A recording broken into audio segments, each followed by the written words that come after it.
नमो विष्णुपादाय कृष्णपृष्ठाय भूतले श्रीमते भक्तिवेदांत स्वामी नित्यनाम्ने नमस्ते सरस्वती देव और वाणी प्रचारिणे निर्विशेष शून्यवादी पाश्चात्य देश तारिणे जय श्री कृष्ण चैतन्य प्रभु नित्यानंद श्री अद्वैत गदाधर शिवासरि गौर भक्त वृंद हरे Krishna Krishna Krishna Hare Hare Hare Ram Ram Hare Hare. Yeah. So, continuing our discussion on the life of Sri Chaitanya Mahaprabhu. Hmm. Hmm.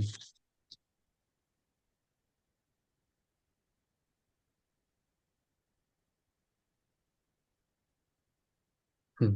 Sound. Ah. Hmm. So,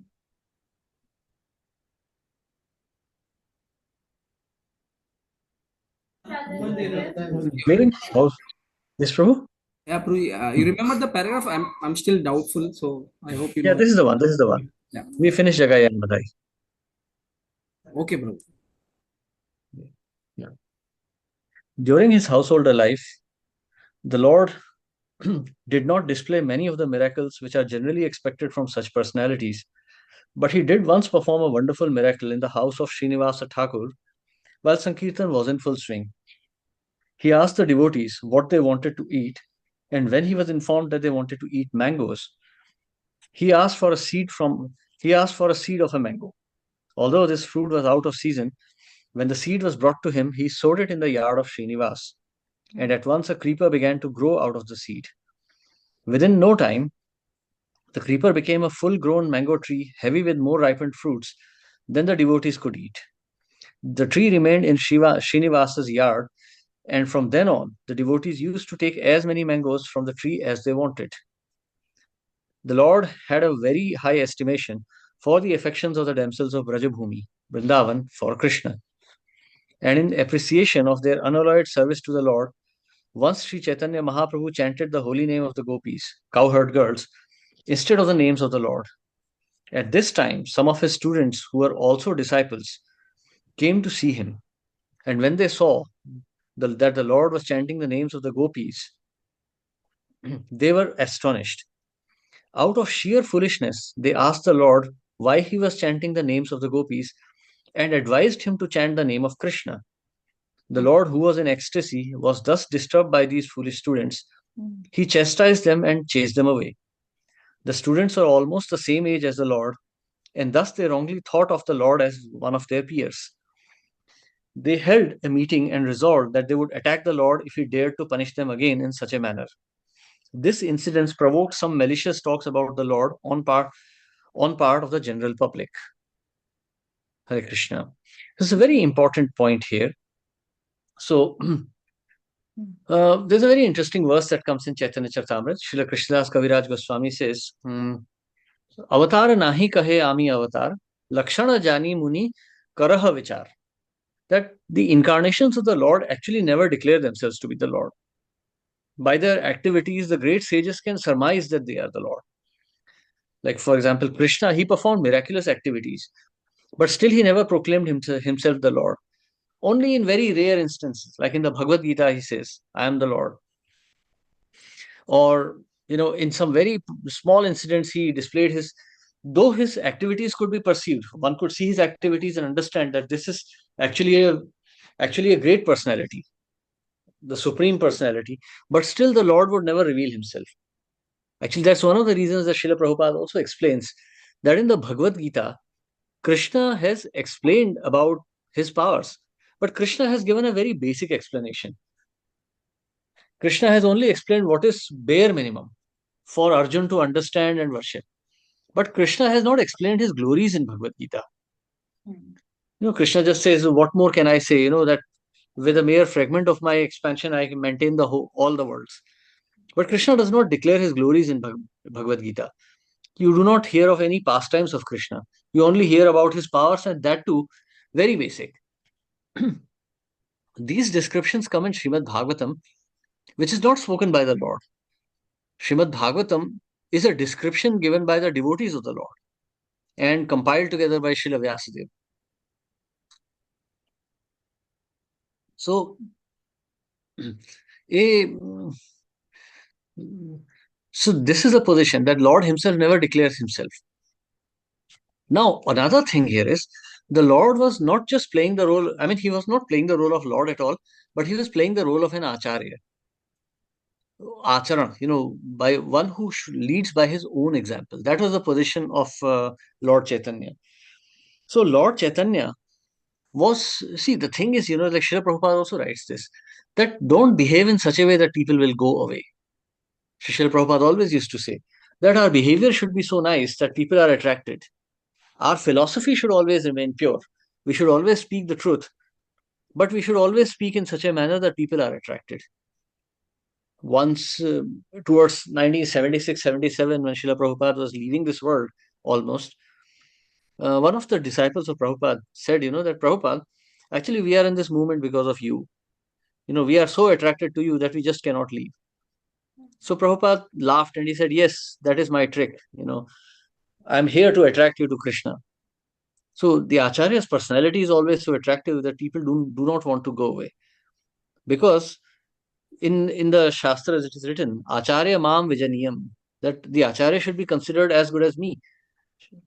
The same thing is proclaimed in Chaitanya Charitamrita Adi Leela also, where Srila Krishnadas Kaviraj Goswami explains the position of the spiritual masters. The spiritual master is as good as Krishna. By worshipping the spiritual master with love and affection, of course, respect, one becomes attracted to Krishna also. Of course, one has to be very discerning that one should not worship a charlatan as guru. One should worship someone who is genuinely representing Krishna, and that we can see by the speech and the activities. So the Lord was playing the role of an acharya here. So also in Chaitanya Charitamrita, Mahaprabhu explains, he says the heart of a great soul cannot be understood. So here Mahaprabhu was in his own ecstasy and he was chanting the names of gopis when the students came to meet him. Now you see, the students are in ignorance. That's why he surrenders, tat vidhi pranipatena pariprashnena sevaya. We acquire knowledge by asking questions to a spiritual master. But here we see that the students became arrogant. And this is a position of a materialistic living entity, acting in false ego. The living entity is in the material world because of false ego. He's envious of the Lord. He he wants to become the Lord. That's why he's enjoying in this material world, free from all encumbrances of worshipping the Supreme. So the living entity by nature is arrogant. And we see this example here. The students decided to punish the Lord. And in this way, they committed many offenses. And of course, this word spread, and the whole of Navdeep started talking like that. Yeah. When the Lord became aware of this, he began to consider the various types of men which are found in the society. He noted that especially the students, professors, fruitive workers, yogis, non devotees, and different types of atheists were all opposed to the devotional service of the Lord. My mission is to deliver all the fallen souls of this age, he thought. But if they commit offenses against me, thinking me to be an ordinary man, they will not benefit. If they are to begin their life of spiritual realization, they must, some way or another, offer obeisances unto me. Thus, the Lord decided to accept the renounced order of life, sannyas, because people in general were inclined to offer respects to sannyasis. 500 years ago, the condition of society was not as degraded as it is today. At that time, people would show respects to a sannyasi, and the sannyasi was rigid in following the rules and regulations of the renounced order of life. Sri Chaitanya Mahaprabhu was not very much in favor of the renounced order of life in this age of Kali, but that was only for the reason that a very few sannyasis in this age are able to observe the rules and regulations of sannyas life. Sri Chaitanya Mahaprabhu decided to accept the order and become an ideal sannyasi so that the general populace would show him respect. One is duty bound to show respect to a sannyasi, for sannyasi is considered to be the master of all varnas and ashramas. So, very interesting point here that the Lord took sannyas not for his own sake. Actually, we have heard about the six opulences of Krishna. The last opulence is the opulence of renunciation. So, we have not seen this opulence so prominently in other incarnations. Lord Ram did, Lord Krishna also did, like in the way that, like Lord Ram, he went to the forest to live like a forest dweller. He left behind Ayodhya. 14 years he wandered through the forest. Likewise, Lord Krishna also, he left Vrindavan to perform his duty, and he just went to Mathura and never returned. So that, like, there is some exhibition, but in case of Chaitanya Mahaprabhu, this opulence was fully exhibited. He lived like an ideal sannyasi, completely detached. There's a very famous incident that Mahaprabhu had an associate called Jagadanand Pandit. Now, this Jagadanand Pandit was a very temperamental disciple of Mahaprabhu, and he would get angry at Mahaprabhu also at times. And Mahaprabhu's reciprocation with Jagadanand was that Mahaprabhu would be a bit fearful of him. Jagadanand was very caring. Jagadanand loved Mahaprabhu very much, but he was temperamental. So once this Jagadanand, after Mahaprabhu took sannyas and went to live in Puri, Jagadanand Pandit, he very painstakingly managed to acquire a pot of sandalwood oil. It's a very difficult process, extracting sandalwood oil. So he extracted that and he sent it to Mahaprabhu. He sent to his servant Govinda and he said that give this to Mahaprabhu and please tell him to put it on his head because now the month of summer is arriving. This Jeshta is arriving. The summer months are arriving. It will be very hot. So this, if he applies this to his head, it will be like he'll be feel very relieved. So Mahaprabhu, when he saw this pot, he became very unhappy and he told Govinda. He said that my dear Govinda, tell Jagadanand to send me one servant also to massage me. If I put this oil on my head and I go through the streets of Puri, people will think that I am a Dari sannyasi. The fake sannyasis who keep women. So they will think like that. So better is that you put this oil, you give this oil to Jagannath Puri temple. They can use it to burn the lamps of Jagannath. So when Govinda returned this pot to Jagadanand, this Jagadanand he threw this pot on earth and he broke it and he stopped eating for 3 days.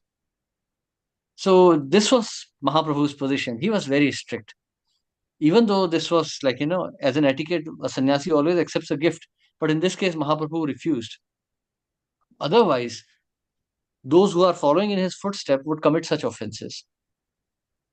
Likewise, Mahaprabhu would not even look at a woman, even though he had been a married householder taking care of an old mother and he married twice. But still, after taking sannyas, and he was very young, he took sannyas when he was 24, but still he maintained that regulation. No one could even take the names of women in front of him. And we are talking about the medieval period when India was a very strict place. So we can understand that these are the etiquettes of a sannyasi. This is the regulation that a sannyasi has to follow. In fact, in the life of Srila Bhaktisiddhanta Saraswati Thakur, there was one incident. One young girl came to meet him. She was his disciple and she wanted to speak to him in private. And at that time, Srila Bhaktisiddhanta Saraswati Thakur was 60 almost the age of her grandfather. But he refused. Said, sorry, you come with your husband. If there is anything private, you speak to your husband. But if you want to speak to me, you must come with your husband. There is no question of a private audience. So such rules are maintained. So these are the rules of sannyas ashram. A renunciate, whether a brahmachari or a sannyasi, should never speak to women alone. That of course means that one should not speak on phone either, because that's also alone in that sense. So these are rules and regulations. So Mahaprabhu established these principles so that those who want to follow in his footsteps should have a guideline. Mahajanayena gata sapantha. Yadyad acharati shreshthas tattadevetaro jana. So whatever example is set by a superior personality, that the whole public follows. So in this way, he took sannyas so that everyone would worship him. Not because Mahaprabhu was desirous of worship, because he would usually avoid crowds, but because by respecting him, by worshipping him, these souls would be delivered. So, of course, we are talking about the medieval period when people were very pure and pious. So, what to speak of today's times, when in general the whole world is impious? While he was contemplating accepting the sannyas order, it so happened that Keshav Bharti, a sannyasi in the Mayavadi school and resident of Katwa in Bengal, visited Navadvip and was invited to dine with the Lord. When Keshav Bharti came to his house, the Lord asked him to award him the sannyas order of life. This was a matter of formality. A sannyas order is to be accepted from another sannyasi. Although the Lord was independent in all respects, still, to keep up the formalities of the Shastras, he accepted the sannyas order from Keshava Bharati. Although Keshava Bharati was not in the Vaishnava Sampradaya school. After consulting with Keshava Bharati, the Lord left Navadvip for Katwa to formally accept the sannyas order of life. He was accompanied by Srila Nityananda Prabhu, Chandrasekhar Acharya, and Mukunda Datta. These three assisted him in the details of the ceremony. The incidents of the Lord's accepting sannyas order is very elaborately described in the Chaitanya Bhagavat by Srila Vrindavan Das Thakur. Thus, at the end of his 24th year, the Lord accepted the sannyas order of life in the month of Magha. After accepting this order, he became a full-fledged preacher of the Bhagavad Dharma. Although he was doing the same preaching work in his householder life, when he experienced some obstacles to his preaching, he sacrificed even the comfort of his home life for the sake of the fallen souls. In his householder life, his chief assistants were Srila Advaita Prabhu and Srila Srivas Thakur. But after he accepted the sannyas order, his chief assistants became Srila Nityananda Prabhu, who was deputed to preach specifically in Bengal, and the six Goswamis, Rupa Goswami, Sanatana Goswami, Jiva Goswami, Gopal Bhatta Goswami, Raghunath Das Goswami, and Raghunath Bhatta Goswami, headed by Srila Rup and Sanatan, who were deputed to go to Vrindavan to excavate the present places of pilgrimage. The present city of Vrindavan and the importance of Rajabhumi were thus disclosed by the will of Lord Sri Chaitanya Mahaprabhu.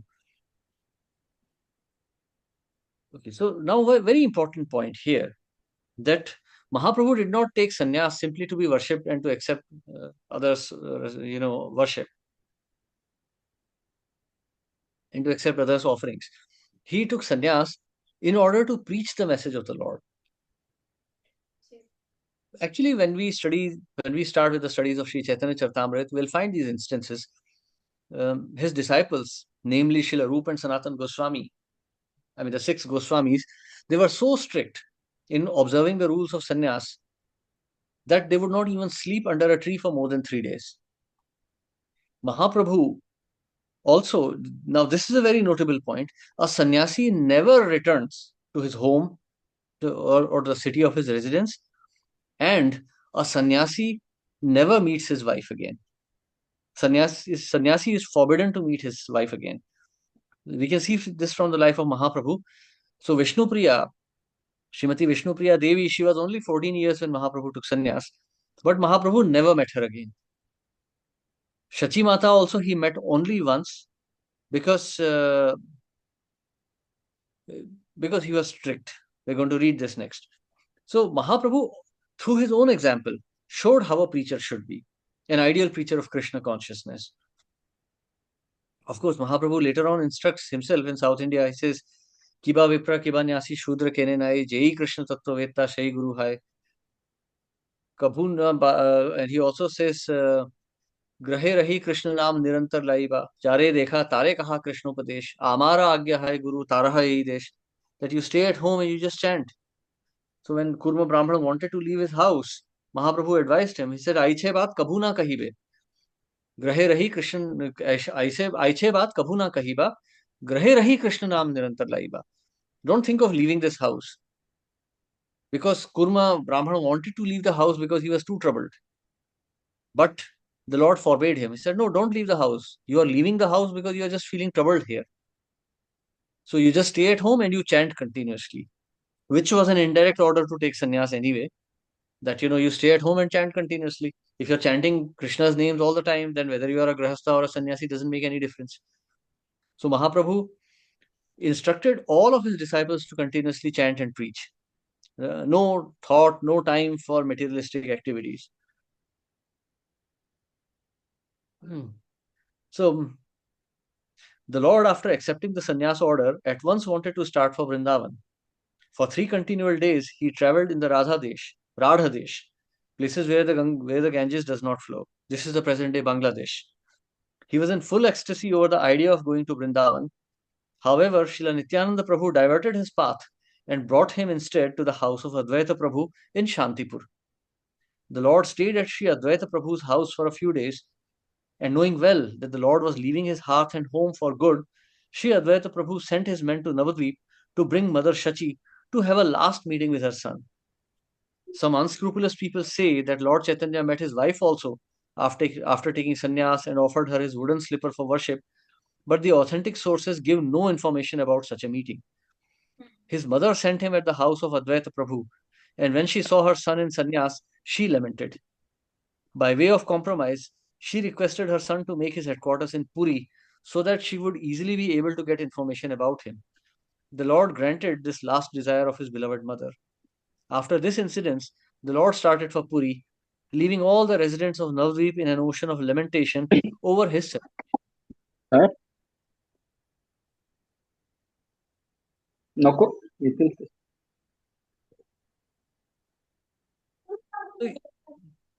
So, of course, like if some of you who have traveled to Vrindavan, I mean Mayapur, you might have also visited Navadvip.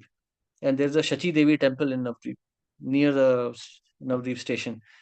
And many people say that there's a deity of Mahaprabhu, which Vishnu Priya used to. That was a Vishnu Priya temple that Vishnu Priya used to worship Sri Chaitanya Mahaprabhu. So, and there is some local lore that Mahaprabhu himself gave her a deity. But this is all not supported by authentic scriptures. There are many life stories of Chaitanya Mahaprabhu, but not all are considered authentic.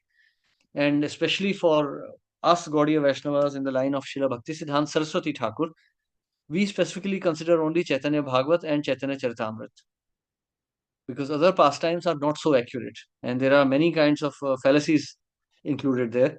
Sri Chaitanya Bhagavat and Chaitanya Charitamrita are more important. And of these two, actually, Sri Chaitanya Charitamrita is considered the most important because Chaitanya Bhagavat includes a lot of stories from the life of Mahaprabhu, but not so many teachings. Main teachings of Mahaprabhu's life are in Chaitanya Charitamrita, and that's why we take this as the authoritative scripture for understanding the Supreme Lord. The Lord visited many important places on the way to Puri.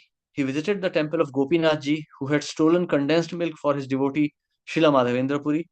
Since then, deity Gopinath Ji is well known as Kshirachora Gopinath. The Lord relished this story with great pleasure.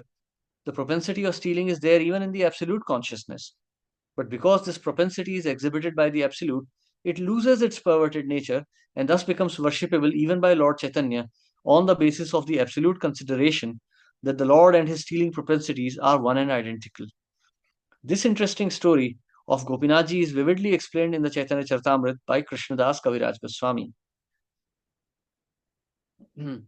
After visiting the temple of Kshirachor Gopinath of Remuna at Balasore in Orissa, the Lord proceeded towards Puri and on the way visited the temple of Sakshi Gopal, who appeared as a witness in the matter of two Brahmana devotees' family quarrel.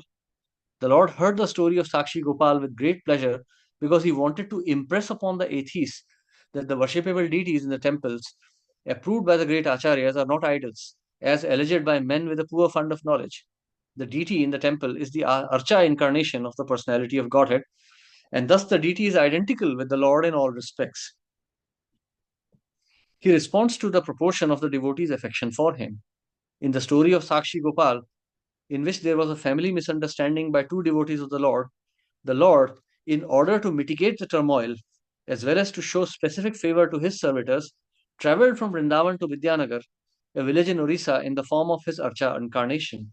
From there, the deity was brought to Cuttack, and thus the temple of Sakshi Gopal is even today visited by thousands of pilgrims on the way to Jagannath Puri. The Lord stayed overnight there and began to proceed toward Puri. On the way, his sannyas rod was broken by Nityananda Prabhu. The Lord became apparently angry with him about this and went alone to Puri, leaving his companions behind. Hare Krishna. So from now on, we'll start with the teachings of Lord Chaitanya in that sense, because now Mahaprabhu has taken sannyas, and from here on, Mahaprabhu will now start discussing all the philosophical aspects. And we're also going to see, different ways in which one understands what is devotional life. Sri Chaitanya Mahaprabhu's life certainly is very interesting and it makes for a great storytelling. But The most important aspect is that we have to learn the lesson and imbibe that in our life. Simply hearing the story of Mahaprabhu and saying Jai is not going to help.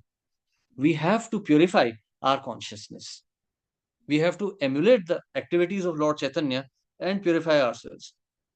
In that way, we'll be able to perfect our life. Any questions or comments so far?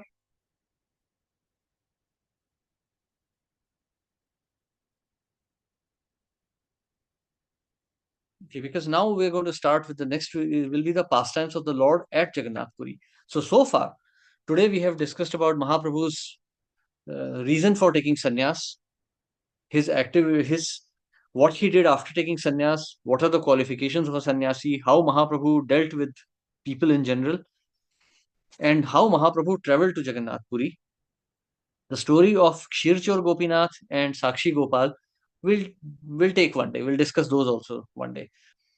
But in the next session, we'd like to discuss about Mahaprabhu's activities in Jagannath Puri, because from here on, this description becomes much more philosophical, and a lot of practical aspects of bhakti will be also discussed.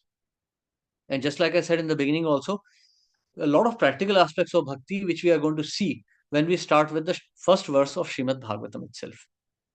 So if you have any questions or comments, please feel free. We have 2 more minutes.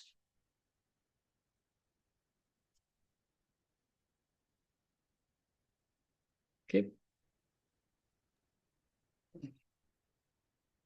Okay, if not, then we stop here today. Thank you very much. We continue on Friday, and we'll see what Mahaprabhu did in Jagannath Puri. And please join us, because it's going to be very interesting. From till now, what we were dealing only with the story, but from now on, we'll see who Mahaprabhu really was, like how he, fulfilled his mission on earth. And with that, we'll also get a preliminary understanding of Srimad Bhagavatam. Bhagavat in life. Nashtaprayeshu abhadreshu nityam Bhagavat sevaya. So Bhagavat sevaya. So what is a Bhagavat? Who is a Bhagavat? What is the example of a Bhagavat? We have heard about philosophy in Bhagavad Gita. We're going to see Bhagavat stories in Srimad Bhagavatam. But before that, we need to understand who is Bhagavat.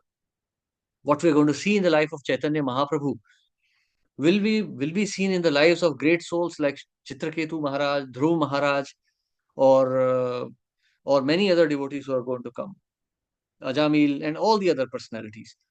So, like I told you, we are now entering into postgraduate study of bhakti. So I want you to please, this is my very humble request to you, that please very carefully hear these pastimes of Chaitanya Mahaprabhu. And when we study the Srimad Bhagavatam, please try to see the correlation between the activities of Mahabhagavatas in Srimad Bhagavatam and Sri Chaitanya Mahaprabhu. And please try to meditate how we can imbibe some of these qualities in our own daily lives.